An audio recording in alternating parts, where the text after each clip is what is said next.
ano.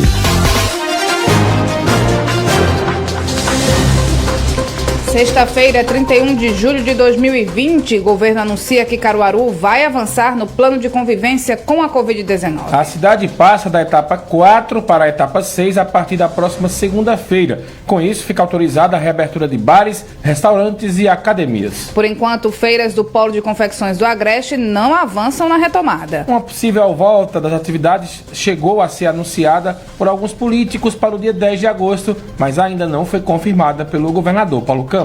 Plataforma Atende em Casa atinge 100 mil cadastros. Por meio do aplicativo, 21 municípios do Agreste vão poder agendar exames e diagnósticos para a Covid-19. Pernambuco lança selo turismo. A ação quer incentivar estabelecimentos a cumprirem as medidas de prevenção ao contágio do novo coronavírus. Visitas em presídios estaduais vão ser retomadas. A volta vai ser realizada a partir de 8 de agosto. Ocupação de leitos de UTI cai em 16 estados. No sul e centro-oeste, a taxa ainda continua acima de 80%. Ministério Público do Trabalho recebe mais de 1.000 denúncias durante a pandemia. Nos últimos 6 meses, as reclamações são sobre irregularidades no período de isolamento social. Operação prende suspeitos de praticar homicídios em Altinho. Na ocasião, foram cumpridos 3 mandados de prisão e 4 de busca e apreensão. Salgueiro atropela afogados e garante vaga na final do estadual contra o Santa Cruz. Carcará tem mais uma chance de ser o primeiro time do interior do estado a ser campeão pernambucano se a arbitragem deixar. Essas e outras notícias a partir de agora no Jornal da Cidade.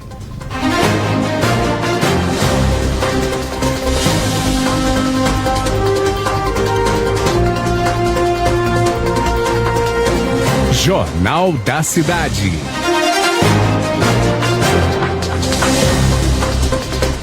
Bom dia! Muito bom dia para você, 7 horas e 1 minuto em Caruaru. E a gente começa dizendo que o governo de Pernambuco anunciou que o Agreste vai avançar a partir da segunda-feira, dia 3 de agosto, no plano de convivência com a Covid-19. Segundo o secretário de Desenvolvimento de Pernambuco, Bruno Chuamba, a cidade passa da etapa 4 para a etapa 6. Vamos conferir trecho do pronunciamento do anúncio do secretário e saber o que vai poder voltar a funcionar a partir da próxima segunda-feira em Caruaru e todo o Agreste. Estamos seguindo dentro de um planejamento que tem se mostrado acertado, retomando de forma gradual a nossa economia, recuperando as atividades, os empregos, sem que a curva de contaminação volte a crescer de forma descontrolada. O Comitê de Enfrentamento ao Coronavírus analisou os dados de saúde de forma geral e com os recortes regionais, e assim nós podemos planejar os avanços onde há segurança, mas também tomar decisões mais cautelosas nas localidades onde o risco ainda se mantém permanente. Em relação à macro-região 2, que diz respeito ao agreste do estado, onde estão as cidades-sedes de Caruaru e Garanhuns, os indicadores apresentaram uma tendência de queda, o que permite a gente avançar 2 etapas de uma só vez, saindo da etapa 4, fazendo um avanço importante aí para a etapa 6, a partir da próxima segunda-feira, dia 3 de agosto.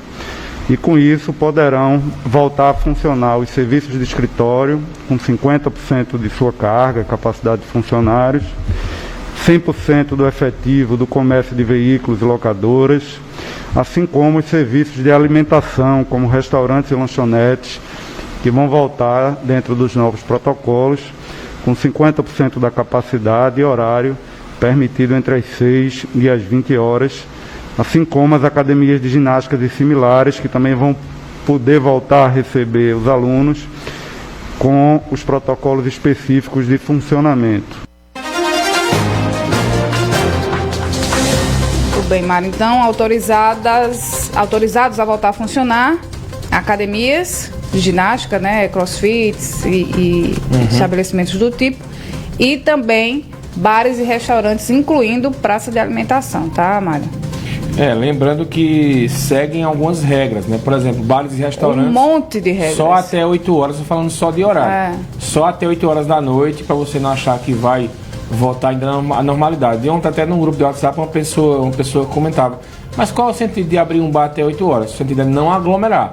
Então o pessoal vai ali reorganizar seus horários, quem puder vai tomar sua cervejinha, conversar naquele happy hour, mas quando for 8 horas, vai para casa, porque a ideia é que não aconteça aglomeração.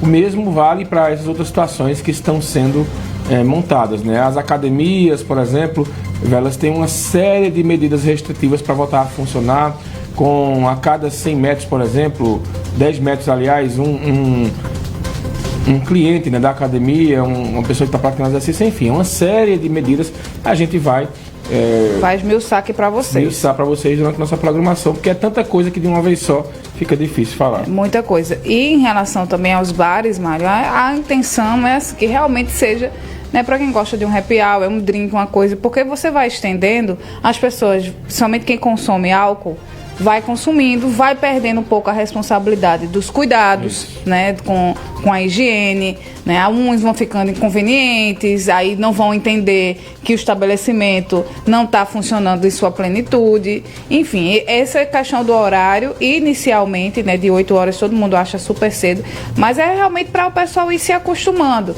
e se as coisas os números forem respondendo positivamente, isso vai avançar, como já no Recife já se cogita esse aumento, como os shoppings já pôde esticar um pouco mais o horário, né, Mário? E assim, é etapa por etapa, é assim mesmo. A gente por isso o nome é retomada, é aos pouquinhos, né? Mas é melhor do que nada. E sigam as orientações, né? Vai depender muito também de vocês. Sigam as orientações e não fiquem pensando apenas em fiscalização. Pensem na saúde de vocês e dos seus trabalhadores e das pessoas que vão visitar os estabelecimentos de vocês.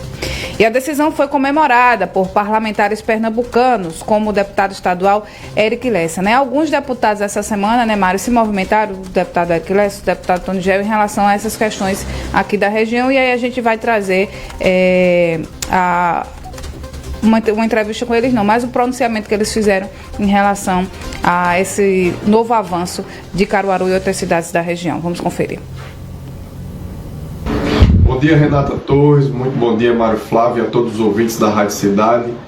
Passo aqui para trazer informações acerca da nossa opinião sobre a retomada das atividades econômicas.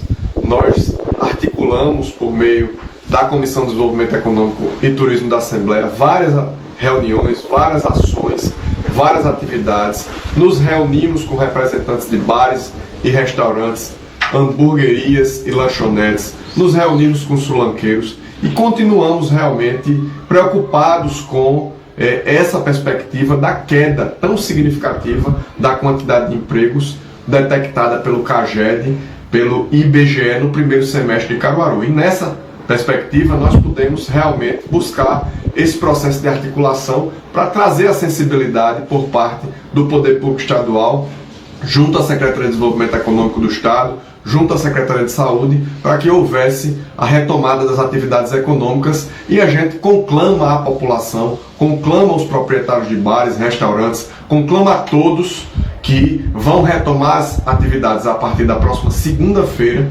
que cumpram os protocolos, que façam o distanciamento social, que utilizem máscaras na hora que for possível e que, acima de tudo, busquem preservar vidas. Agora a gente vai poder retomar as atividades econômicas, portanto, a questão econômica vai ser reestabelecida, as pessoas vão poder ter trabalho, poder ter emprego, poder ter renda, mas a gente precisa cuidar de vidas. Um grande abraço, um bom dia para vocês.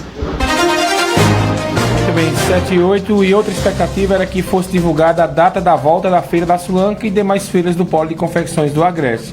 Como a prefeita Raquel Lira e o deputado Tonigel chegaram a anunciar em entrevistas que poderia ser no dia 10, dependendo do comportamento dos números da Covid. Confira o que disse à Rádio Cidade o deputado estadual Tonigel. Muito bom dia, Renata, muito bom dia, Mário Flávio, bom dia para você, ouvinte, telespectador da Rádio Cidade. Nós temos falado muito da retomada das atividades da Feira da Sulanca e vamos continuar. Vamos continuar porque nós entendemos que do jeito que está não dá para continuar. As feiras estão desarrumadas, organizadas, sem os protocolos necessários. Temos defendido junto ao governo do estado que a retomada volte agora em agosto, possivelmente dia 10 de agosto, que seria a primeira feira, 17 a segunda, 24 a terceira, 31 a quarta, após o que dá para se fazer uma comparação. Se o contágio aumentou, se estabilizou ou se diminuiu. Isso é o que nós defendemos. Não dá para o cidadão que tem inscrição que tem o seu alvará, está se escondendo para ganhar o seu pão de cada dia, se escondendo de fiscal, correndo da polícia. Não é isso que nós queremos. Depois, com a retomada da feira, discutido este assunto com os prefeitos, a prefeita de Caruaru, o prefeito de Toritama, Edilson Tavares, prefeito de Santa Cruz, Edson Vieira, os protocolos serão definidos, todo mundo participa da responsabilidade. Quem vende, quem compra, quem trabalha nas feiras da Sulanca, todos terão responsabilidade para que as feiras possam voltar normalmente, para que o sulanqueiro possa ganhar o seu pão de cada dia com tranquilidade. Vamos continuar na luta. Um grande abraço. Nos bastidores, todo mundo diz, né, Mário? Inclusive numa reunião que teve ontem, né, da prefeita com o secretário de Desenvolvimento, que é dado como certo esse dia 10. Mas a gente ficou naquela expectativa de que isso seria anunciado nessa entrevista coletiva de ontem. Mas durante essa entrevista coletiva, o secretário de Desenvolvimento Econômico de Pernambuco, Bruno Chuamba, disse que ainda não há data prevista para o retorno das feiras. Vamos conferir. Nós conseguimos fazer um avanço na região do Agreste para permissão da entrada da etapa 4, onde entrou o comércio, porém não está permitido ainda o funcionamento do polo de confecções. Nós temos discutido bastante com as prefeituras da região e dialogado para a gente fazer as ações de orientação de atividades que não estão permitidas funcionar, para que elas aguardem o seu momento correto de funcionamento. Os dados da saúde no Agreste essa semana estão permitindo que a gente faça mais um avanço importante. Então a gente está saindo da etapa 4 e avançando para a etapa 6. É um avanço muito importante, mas as pessoas precisam cumprir os decretos, cumprir as regras de distanciamento social, de higiene, para que a gente possa continuar avançando. O polo de confecções ele está previsto para voltar a funcionar na etapa 7, mas só vai ser permitido se os dados da saúde assim permitirem. Então, para que a gente não tenha um avanço e um crescimento nos índices e dados de contaminação lá da região, é muito importante que as pessoas observem e sigam a orientação, tanto do governo do estado como das prefeituras, para a gente evitar cenas como as que a gente viu.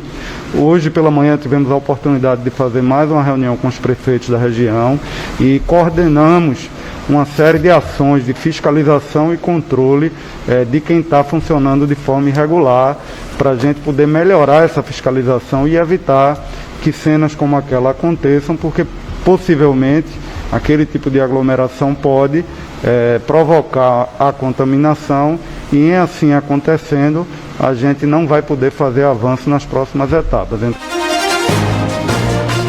O recado está dado, né? Meu Deus, mas a feira está acontecendo, como o senhor bem falou, né, secretário? E o senhor também vem anunciando uma série de medidas de fiscalização que não estão sendo postas em prática. Quem sabe, segunda-feira, toda segunda-feira é uma esperança. A feira está acontecendo, as pessoas precisam trabalhar, mas as pessoas precisam ser orientadas, né, e ter uma fiscalização. Por quê? Estão trabalhando de todo jeito. Tem aglomeração, tem gente que não está nem aí para máscara, tem feirante que está ali se cuidando com o seu álcool em gel, com a sua proteção, mas no grosso, a gente, toda segunda-feira a equipe da Rádio Cidade está lá, na Miguel de Sena. E tá parecendo aquela feira de antigamente, a feira da Sulanca, que está no meio da rua, né? Que há tempo a gente não via. Então, quem sabe, finalmente essa fiscalização, antes tarde do que nunca, aconteça. Não fiscalização punitiva, não é isso que a gente quer. A gente quer orientação. As pessoas precisam ser orientadas, porque senão esses números vão aumentar, em vez de a gente andar para frente, a gente vai andar para trás. Pelo que o secretário disse ontem, né, e a própria prefeita Raquel, né, eles conversaram ontem e fizeram uma espécie de acordo, né? O governo do estado e as prefeituras, depois de quase 5 meses aí de pandemia, resolveram sentar no mesmo local e conversar. E ficou acordado que vai haver uma força-tarefa aí de fiscalização para evitar aquele tipo de imagem de aglomeração que a gente está vendo toda segunda-feira, né? E eu não sei porque incomoda tanto a eles aquela imagem, né? Era só fiscalizar e vir em Caruaru, né? Para entender. Porque, Renata, aglomera daquele jeito, por quê? Porque como fecha todo o parque tá fechado, vai todo mundo pro mesmo o pessoal lugar. se concentra num único canto. né? Então, por isso que os deputados estão defendendo aí a reabertura da feira, assim como outras autoridades e também os presidentes de associações, né, de entidades aqui, porque talvez só assim a gente vai saber se realmente vai haver uma explosão de contágios de casos de coronavírus, como eles acreditam que vai acontecer. Para isso, tem que ser feita uma experiência com a feira e aí observar como seria a feira sem aqueles espaços de aglomerações na rua Miguel de Sena e aquelas ruas ali que são próximas a ela. Se acontecer de novo, o que vem acontecendo toda segunda-feira, vai ter aquela imagem de aglomeração de novo, vai ficar todo mundo besta, como se não tivesse acontecendo nada, que a gente sabe que aqui vem acontecendo toda semana desde que começou essa pandemia. Talvez 1 ou 2 semanas que não, mas as outras semanas, por quê? Porque governo do estado e prefeitura de Caruaru não andam juntos. Eu estou falando daqui da nossa cidade. Eu não sei muito bem como é a realidade lá em Santa Cruz do Toritama, né? Mas aqui, pelo menos, eles dão de ombros, cada um vai seguindo para o seu lado.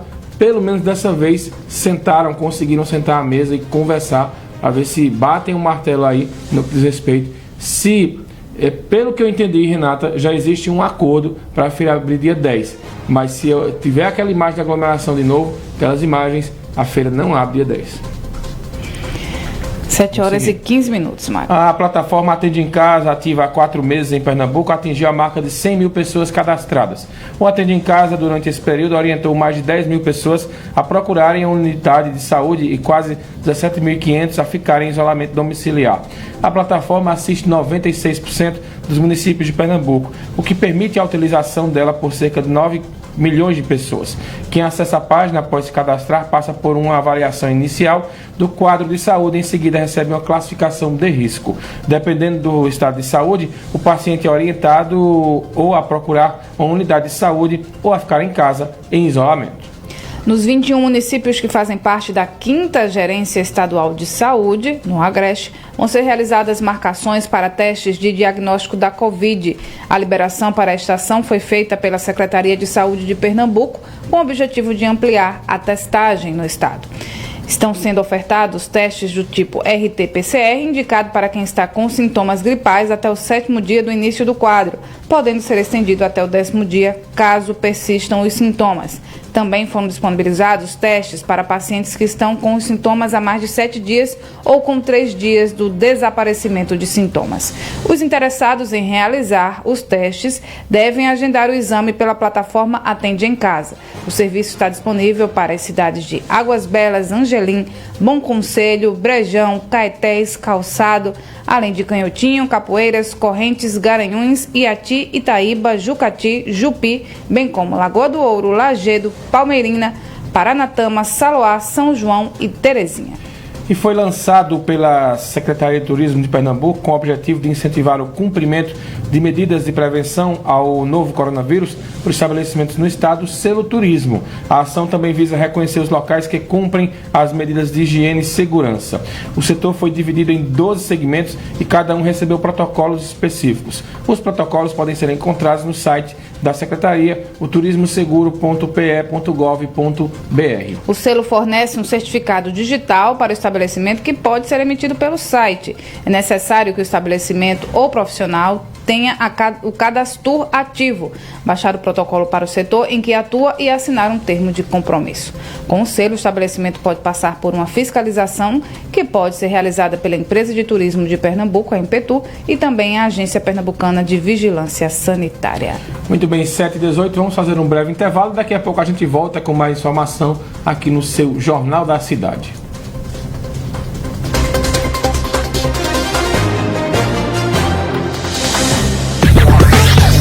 Você está ouvindo o programa Jornal da Cidade. A apresentação: Mário Flávio e Renata Torres. Apoio: Unimed Caruaru. Cuidar de você. Esse é o plano. Sismuc Regional, Trabalho e Luta. Rua Padre Félix Barreto, número 50, Maurício de Nassau. Telefone: 81 3723 6542. É momento de reconstrução e claro que você conta com a Casa Nova. Aproveite as melhores ofertas e prazos que preparamos para você. Super Cerâmico Pointer 80 por 80 só R$ 29,90. Piso Elizabeth 46 por 46 R$ 16,98. Gabinete para banheiro apenas R$ 163,90. Ducha Corona 4 temperaturas R$ 46,90. Faça suas compras na loja física pelo Televendas 2103-1313 ou pelo site casanova.com.br. É hora de reconstrução com a Casa Nova. Sua casa é aqui, em Caruaru e Santa Cruz.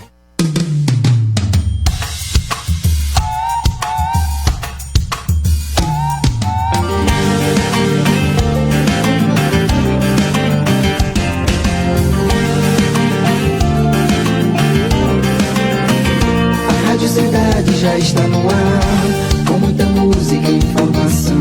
Aqui o ouvinte tá em primeiro lugar, mesclando o novo com a tradição. Todo mundo ouve, todo mundo vê. A Rádio Cidade bem juntinho de você. 99,7. O som é de rádio e a imagem é de TV. Todo mundo ouve, todo mundo vê. A Rádio Cidade bem juntinho de você. 99,7. O som é de rádio e a imagem é de TV. Todo mundo ouve, todo mundo vê. A Rádio Cidade bem juntinho de você. 99,7. O som é de rádio e a imagem é de TV. Todo mundo ouve, todo mundo vê. A Rádio Cidade bem juntinho de você. 99,7. O som é de rádio e a imagem é de TV. Todo mundo ouve, todo mundo vê. A Rádio Cidade bem juntinho de você. 99,7. O som é de rádio e a imagem é de TV. Todo mundo ouve, todo mundo vê.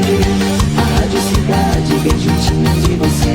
99,7. O som é de rádio e a imagem é de TV. Rádio Cidade. Rádio Cidade. Hora certa. Apoio. Ecolavagem. Lave o seu carro e estofado, respeitando a natureza. Telefone 81 99555 7305. Na Rádio Cidade, 7h21. Já estamos de volta com o programa Jornal da Cidade. Apresentação: Mário Flávio e Renata Torres. Apoio: Unimed Caruaru. Cuidar de você. Esse é o plano.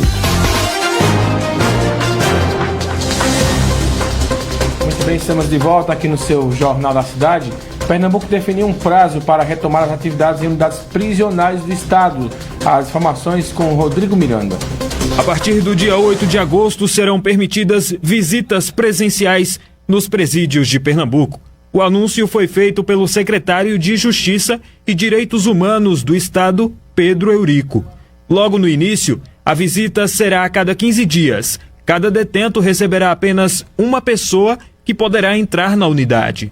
Serão mantidos os dias habituais de visitas, sendo realizadas nos sábados e domingos, com um máximo de 2 horas de permanência nas instalações.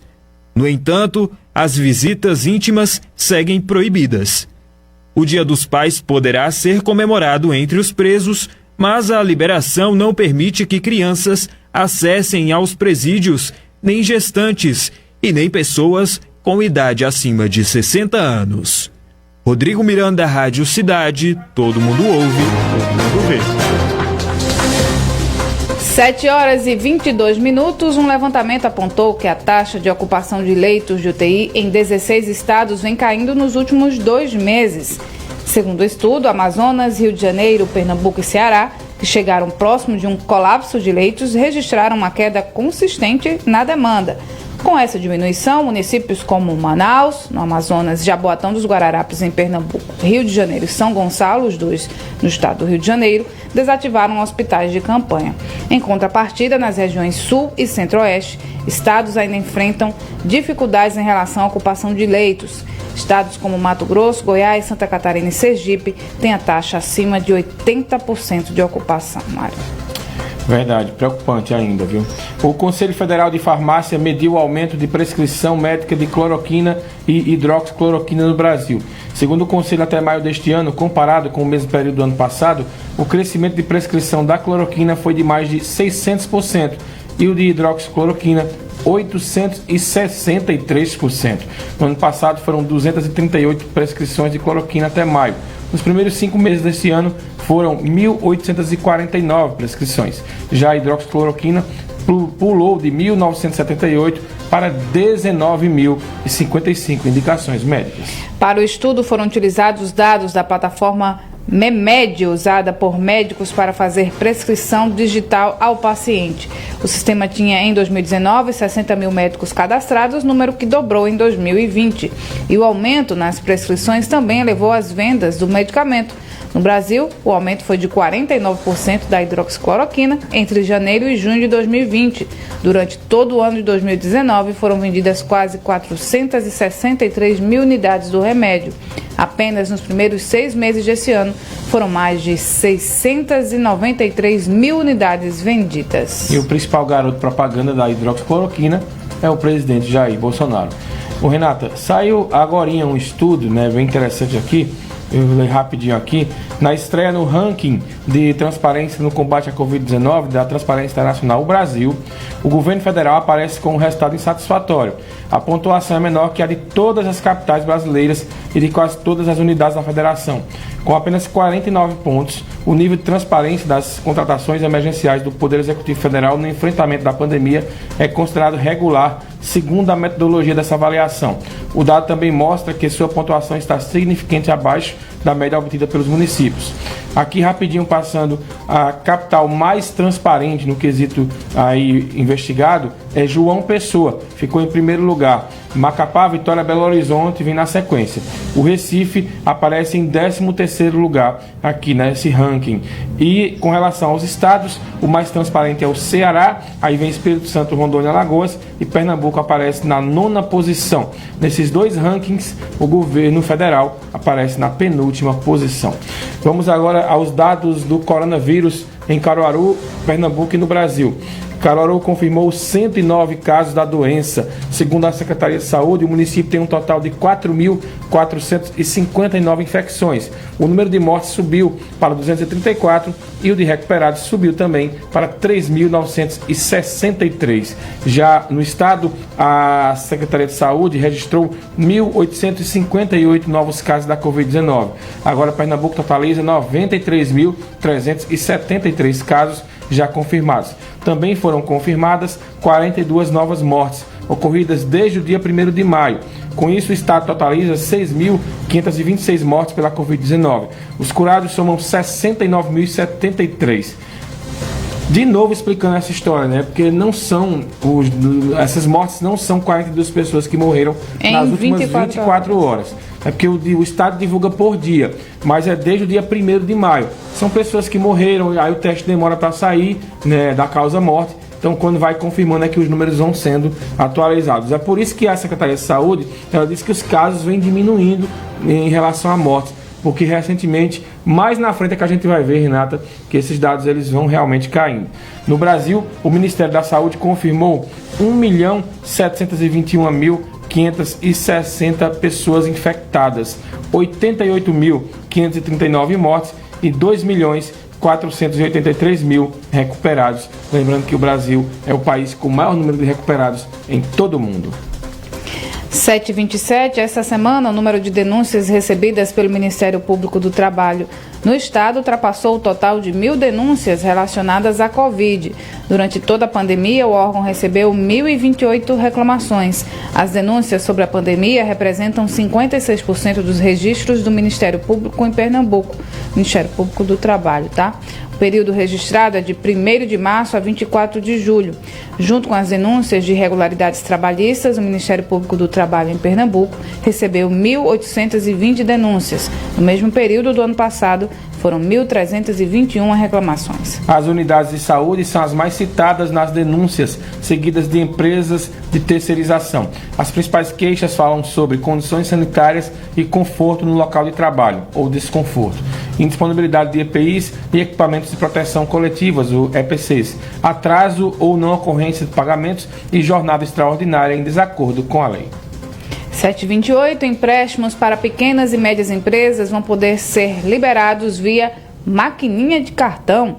Ana Rebeca Passos explica mais sobre essa lei aprovada no Senado. O Senado aprovou a medida provisória que destrava a concessão de empréstimos para pequenas e médias empresas e que libera o crédito via maquininha. O texto obteve 73 votos favoráveis e nenhum contrário. A medida será agora encaminhada para a sanção do presidente da República, Jair Bolsonaro.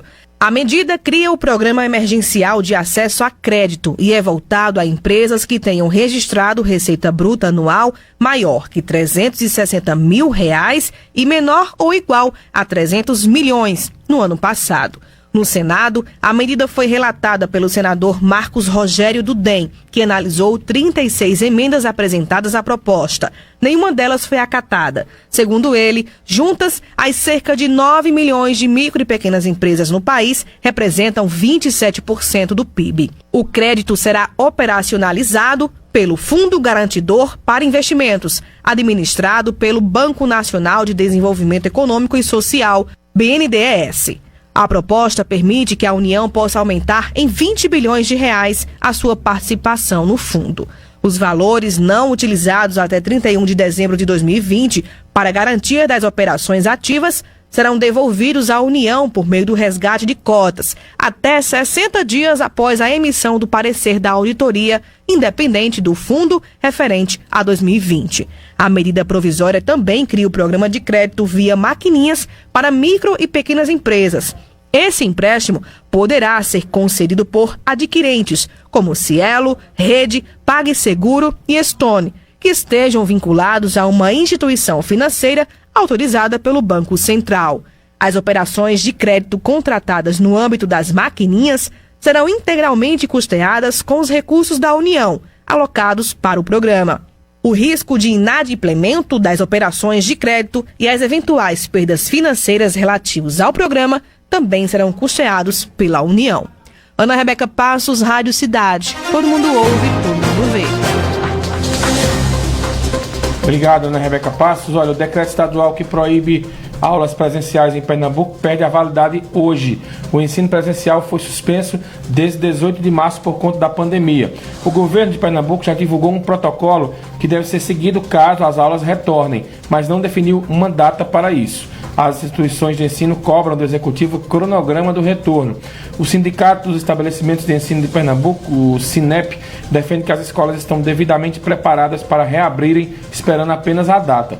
Vale lembrar que o governo de Pernambuco elaborou uma pesquisa entre pais, estudantes e professores que foi encerrada na última semana para estudar a retomada das aulas. Segundo a Secretaria de Execução e Esporte de Pernambuco, a pesquisa recebeu aproximadamente 21 mil contribuições. Em nota, a pasta disse ainda que a divulgação da versão final do documento, elaborado em parceria com a Secretaria Estadual de Saúde, deve acontecer nos próximos dias. O que se sabe, Renata, que nos bastidores as escolas estão se preparando, principalmente as escolas particulares, né? As escolas do governo do estado também, e acredito que do município também, para voltar nos próximos dias, provavelmente no chamado ensino híbrido, com parte dos alunos na escola, partes em casa, e quem quiser assistir as aulas em casa, provavelmente vai ter uma câmera que vai acompanhar ao vivo a aula em casa. Agora vai ser bem complicado para aqueles estudantes que não vão para o colégio, né, e aqueles que vão, né? Uma situação bem delicada. O ideal é que apresente as mesmas condições, porque senão o professor vai ter que fazer aula presencial e elaborar um material para a aula remota. Então o ideal é que cada sala de aula tenha aí uma live, né? Um equipamento de transmissão ao vivo, porque o tempo que o professor está dando a aula ali na sala de aula, essa aula é transmitida para quem optou pelo ensino remoto. eu acho que deve ser oferecida aí as duas opções, para quem se sente seguro em ir para a escola e para quem ainda não se sente seguro, principalmente quem ainda tem em casa, que mora com um pai ou um avô que é idoso, né? Porque os jovens a gente sabe que tem, mas não são casos tão graves, mas aí eles podem transmitir, né, crianças e adolescentes, e aí para uma pessoa de grupo de risco pode infelizmente ser mortal. Então, ter essas duas possibilidades, né, para crianças saudáveis, que não convivem com ninguém em grupo de risco, poder ir para a escola, optar, principalmente a gente sabe que quem tem uma situação muito confortável, né, que pode deixar o filho em casa, que tem uma pessoa que fique, né, para quem não trabalha, que a gente sabe que as atividades estão sendo retomadas, os pais têm que trabalhar. E esses pequenos, a gente sabe que a função da escola não é a gente deixar os nossos filhos, mas a realidade do nosso país, infelizmente, é essa, né? Para se trabalhar, é preciso que a criança estude, porque além do estudo também é um apoio, é um local para onde essa criança, esse adolescente fique. Então, para quem recrimina muito, né, que chama pais de irresponsáveis e tal, é bom sair da sua bolha e analisar quem está em outra situação. A sua situação pode ser muito confortável em você. Eu, graças a Deus, tenho a opção do meu filho ficar em casa e terminar o ano, mas lembre-se de quem não tem, tá? Ontem, então, por exemplo, aqui as guerras em grupos de WhatsApp de pais e mães, assim, é terrível, e uma pressão para chamar de irresponsável quem vai mandar seu filho para a escola quando abrir. E isso não existe, tá? Saia da sua bolha, tá? A sua situação confortável nem sempre é a situação do outro pai, tá? É bom analisar sempre isso. Isso serve para tudo na vida. Pois é, se colocar no lugar do outro e respeitar a opinião do outro, a decisão do outro. E ontem, inclusive aqui no conteúdo, a gente recebeu várias mensagens de pais e mães desesperados, porque não têm onde deixar os filhos que estavam em um hotelzinho. Pelo que eu entendi, houve uma denúncia e a fiscalização fechou esse hotelzinho. Agora, me explique mesmo qual é a lógica de você mandar reabrir comércio, shoppings, bares, restaurantes, academias, praticamente tudo voltando a funcionar.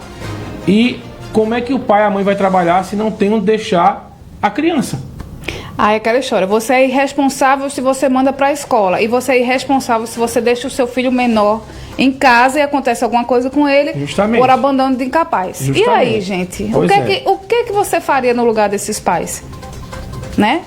É bom pensar antes de estar fazendo motim para chamar de irresponsável quem vai mandar seu filho para a escola, tá?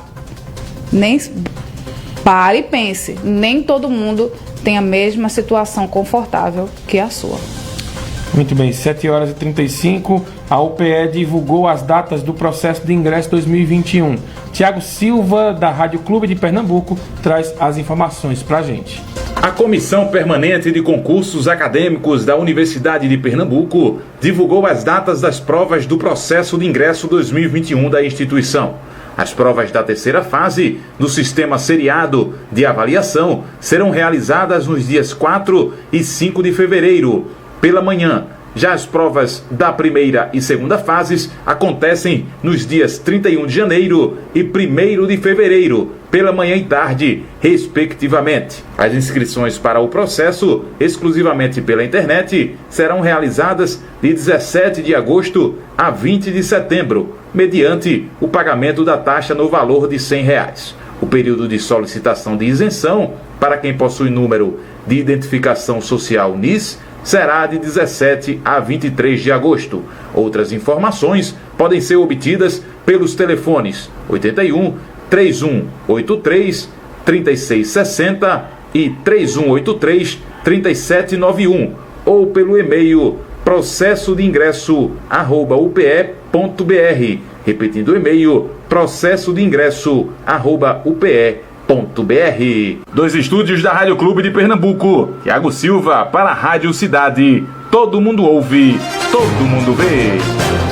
Obrigado, Tiago, pelas informações. Vamos fazer um breve intervalo. Daqui a pouco a gente destaca para você a passagem do Salgueiro para a final do Campeonato Pernambucano e também a primeira-dama do Brasil está com coronavírus. A gente volta já.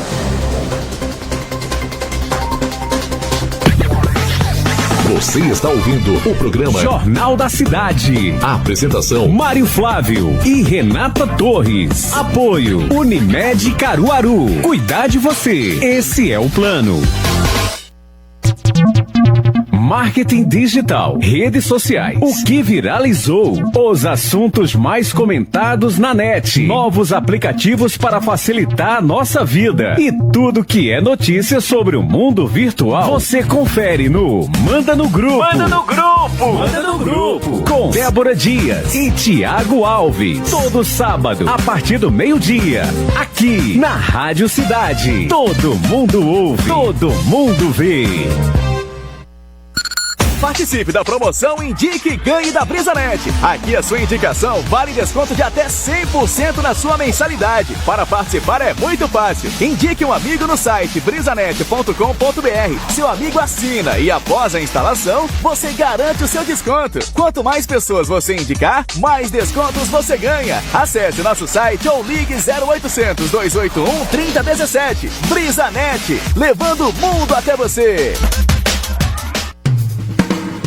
A cultura e cidadania tem um espaço reservado na Rádio Cidade, com Paulo Nailson, Generson Alves e Lindenberg Roseno, para interpretação entre fazedores e consumidores de cultura, nas mais diferentes formas de arte, com destaque para ações de cidadania e formação de política e cultura. Sábado, a partir das 11 horas da manhã, você confere o programa Cultura e Cidadania. A Mude Comunicação transforma o seu jeito de se comunicar. Invista em sua empresa, invista em comunicação, gerenciamento de redes sociais e desenvolvimento de identidade visual. Nosso contato: 981747503. Mude Comunicação. Olá, eu sou Plácido e toda segunda-feira a gente se encontra no Manhã Cidade na coluna Chama o Arquiteto, com dicas de arquitetura e decoração. Contamos com a sua audiência aqui na Rádio Cidade. Todo mundo ouve, todo mundo vê. Hora certa. Apoio: Ecolavagem. Lave o seu carro e estofado, respeitando a natureza. Telefone: 81 99555 7305. Na Rádio Cidade, 7 horas e 40 minutos. Já estamos de volta com o programa Jornal da Cidade. A apresentação: Mário Flávio e Renata Torres. Apoio: Unimed Caruaru. Cuidar de você. Esse é o plano. Estamos de volta aqui na sua Rádio Cidade. Você pode mandar mensagem e participar pelo 998780997. A primeira-dama Michele Bolsonaro está com Covid-19. A informação foi dada pela Presidência da República, que emitiu um comunicado oficial no qual afirma que Michele vai adotar o isolamento domiciliar e não apresenta sintomas graves da doença. A primeira-dama está sendo acompanhada por uma equipe médica. Assim como Jair Bolsonaro, Michele deve ficar isolada em um dos dormitórios do Palácio da Alvorada, sem contato com as duas filhas, Laura e Letícia. Lembrando que o presidente Jair Bolsonaro está no Nordeste, aí, enquanto a esposa dele está isolada. O estoque de testes para diagnóstico para Covid do Ministério da Saúde é atualmente de 9,85 milhões de exames. O número é quase o dobro das unidades entregues aos estados e municípios até o momento, que foi de 5 milhões de unidades. Segundo o governo federal, os testes estão guardados por falta de insumos usados em laboratórios para processar amostras dos exames dos pacientes. Ainda de acordo com nota do Ministério, a pasta enfrentou dificuldades para encontrar todos os insumos no mercado internacional, mas está estabilizando a distribuição conforme recebe importações de fornecedores. Com isso, os testes poderão ser encaminhados para estados e municípios. Em Arco Verde foram distribuídos para crianças atendidas pelo Serviço de Convivência e Fortalecimento de Vínculos kits socioeducativos. As crianças atendidas nessa entrega são da zona urbana e rural. A iniciativa beneficiou mais de 200 crianças referenciadas pelo CRAS da cidade de Jardim, São Cristóvão e São Geraldo, e atendidas nos núcleos de Pintada, Caraíbas, Sucupira, Terceiro BPM, São Cristóvão, Cidade Jardim e Vila São Francisco. Os kits têm lápis de cor, giz de cera, tinta guache, caneta hidrocor, borracha, pincel, cola, glitter, entre outros materiais, além de atividades para serem realizadas em agosto. A entrega é feita para os pais ou responsáveis no serviço. Algumas crianças receberam os kits em casa. Em Camocim de São Félix, a Secretaria de Assistência Social também realizou a entrega de kits socioeducativos. Os contemplados foram crianças atendidas pelo programa Criança Feliz. Cada kit é composto por itens educativos, exemplos de lápis para colorir, cartilha lúdica informativa, complementado por álcool em gel, máscara, entre outros objetos. A entrega dos kits está sendo realizada em domicílio e os agentes estão utilizando todos os procedimentos de segurança epidemiológica. O pedido de habeas corpus feito pela defesa do secretário de Saúde do Recife, Jailson de Barros Corrêa, foi negado pelo Tribunal Regional Federal da 5ª Região. A ordem é referente à Operação Apneia, que investiga irregularidades em contratos de licitação assinados pela Prefeitura do Recife para a compra de respiradores pulmonares durante a pandemia. A defesa deve recorrer da decisão, dessa vez junto ao Superior Tribunal de Justiça. Segundo a defesa, o grupo está confiante no esclarecimento de dúvidas diante do juizado e acredita que a juíza de primeiro grau, responsável pela condução do inquérito policial, pode rever o entendimento inicial. O Ministério da Saúde abriu consulta para aprimorar os protocolos em tratamento da obesidade e também nos procedimentos de transplante de rins. Jorge Brandão explica como vai funcionar essa consulta. A consulta pública tem o objetivo de receber contribuições sobre o protocolo clínico e diretrizes terapêuticas do sobrepeso, obesidade em adultos e transplante de rim. Os representantes da sociedade civil e profissionais de saúde podem contribuir por meio de produções científicas ou relatos de experiências até o dia 10 de agosto. Segundo o Ministério, o material foi elaborado para subsidiar profissionais, gestores e usuários para a importância de práticas de cuidado multiprofissionais como instrumento para a prevenção e controle da obesidade e do sobrepeso no país. Já em relação ao transplante, as propostas devem abordar práticas como diagnóstico do tratamento da rejeição de órgãos transplantados, bem como a aplicação de medicamentos e critérios de monitorização. Após a finalização da consulta pública, as contribuições serão avaliadas para aprovação dos novos protocolos. Jorge Brandão, Rádio Cidade. Todo mundo ouve, todo mundo vê. Obrigada, Jorge, pelas informações. A Polícia Civil de Pernambuco deflagrou em Altinho a Operação Proditor, que tem o objetivo de combater os crimes violentos letais intencionais ocorridos este ano. O delegado responsável por essa operação foi Vitor Marinho, titular da delegacia da cidade. Segundo a Polícia Militar, as investigações foram iniciadas em abril deste ano, após a morte de um adolescente. Com isso, foi identificado um grupo criminoso que foi alvo da operação. Esse grupo também é investigado por outros homicídios praticados em Altinho. Foram cumpridos 3 mandados de prisão e 4 de busca e apreensão. 2 pessoas foram presas em flagrante delito. Na operação foram apreendidos 80 papelotes de maconha, um tablet de maconha pesando aproximadamente 206 gramas, 2 papelotes de cocaína pesando 8 gramas, além de 2 celulares e um revólver da marca Taurus calibre 38. A operação contou com o apoio do 4º Batalhão da Polícia Militar. A equipe fez incursões e abordagens nos pontos quentes da cidade. A ação contou também com o apoio da aeronave do Grupamento Tático Aéreo que sobrevoou Altinho. Na execução da operação foram empregados 50 policiais civis e militares.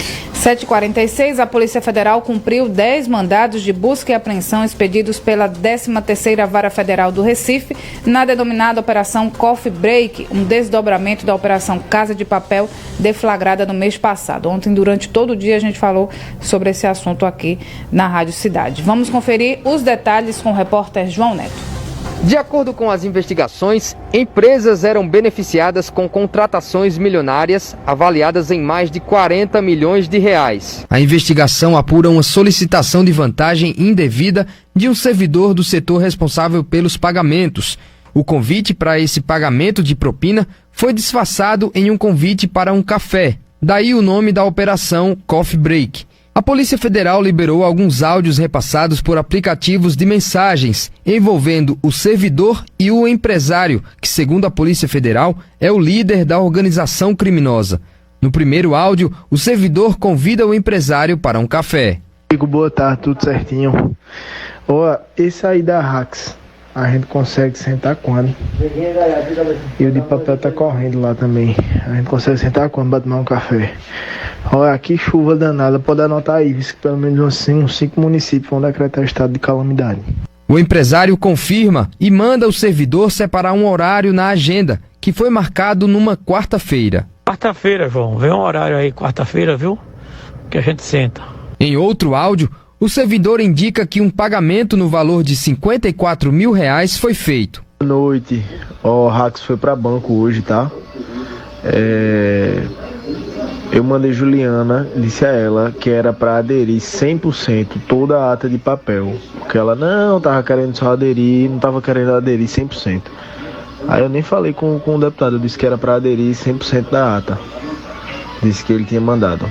Tanto o servidor quanto o empresário estão sendo indiciados pelos crimes de corrupção, advocacia administrativa e dispensa indevida de licitação. Outra operação da Polícia Federal que está em andamento é a Operação Antídoto, que investiga os gastos públicos com a saúde no Brasil. Ainda nessa quinta-feira, surgiram informações de que o grupo liderado pelo empresário possa estar envolvido em mais esquemas.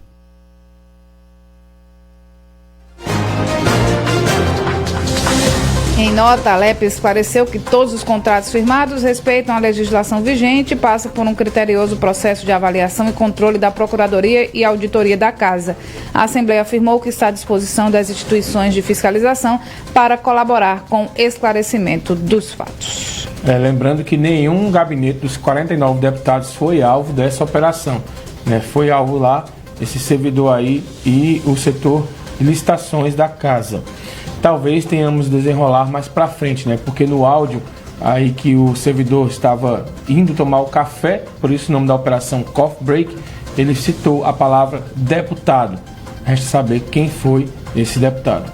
O Instituto Brasileiro de Executivos de Varejo e Mercado de Consumo, IBEVAR, realizou uma pesquisa para medir a intenção de compra de presentes durante o Dia dos Pais. Segundo o levantamento, a tendência é que as vendas aumentem se comparado ao que foi vendido no mesmo período do ano passado. De acordo com o Instituto, o aumento na intenção de compra de TV foi de 48,9% para notebooks, além de aumentar em 25% a intenção para smartphones, 48% para adega e ferramentas.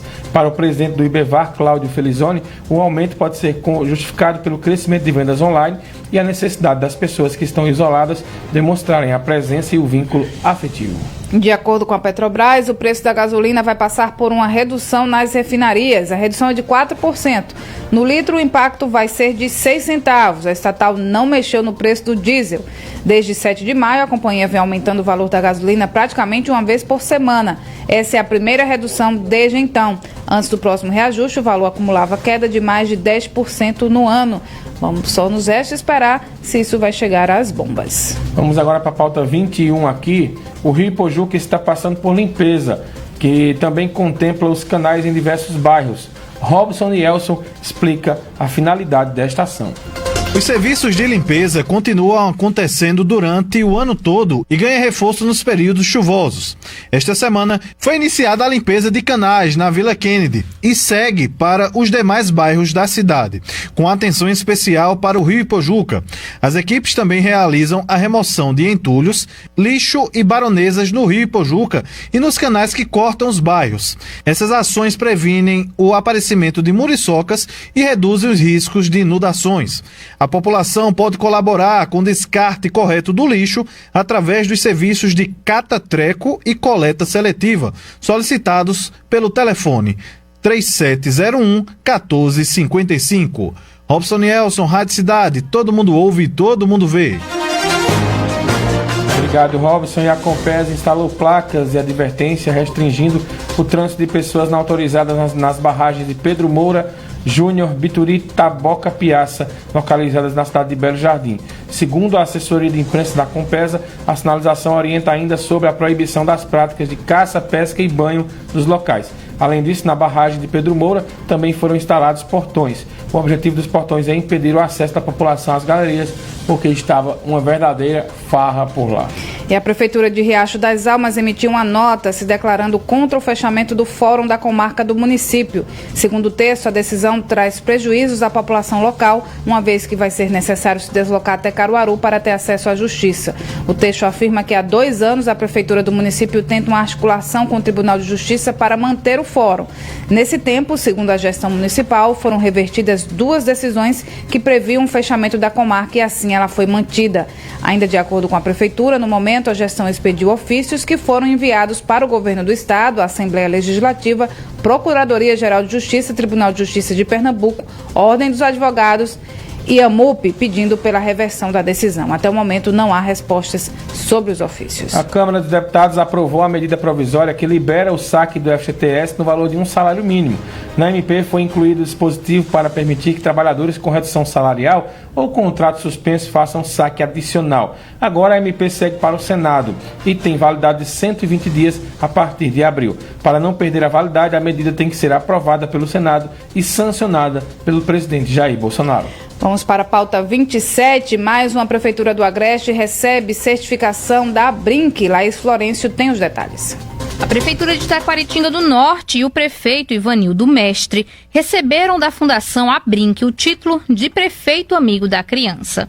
A premiação reconhece as boas administrações que se dedicam e cumprem todas as etapas propostas ao longo da gestão, alcançando as metas estipuladas pela Fundação.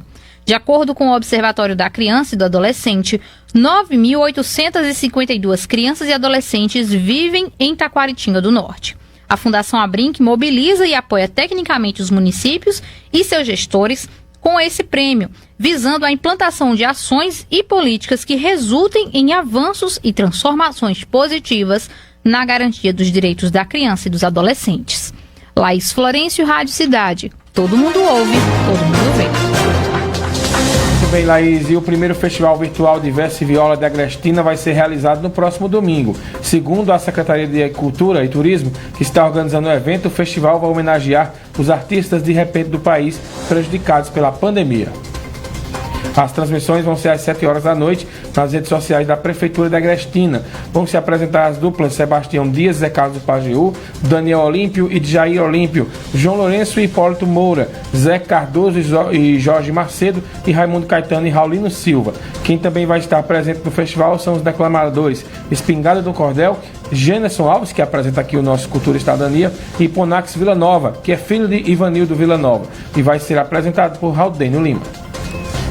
E a morte de Dom Henrique Soares da Costa foi lembrada pelo Papa Francisco. Em uma carta enviada à Diocese de Palmares, o Papa disse ter recebido com grande pesar a notícia da morte e destacou que por 6 anos o bispo cuidou da população diocesana e também das pessoas que seguiam Dom Henrique nas redes sociais.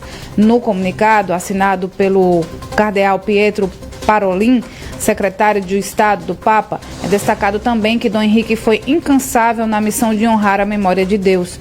Por fim, o Papa Francisco pede que a comunidade católica siga os rastros de paz deixados por Dom Henrique e deixou uma bênção apostólica para a Diocese de Palmares.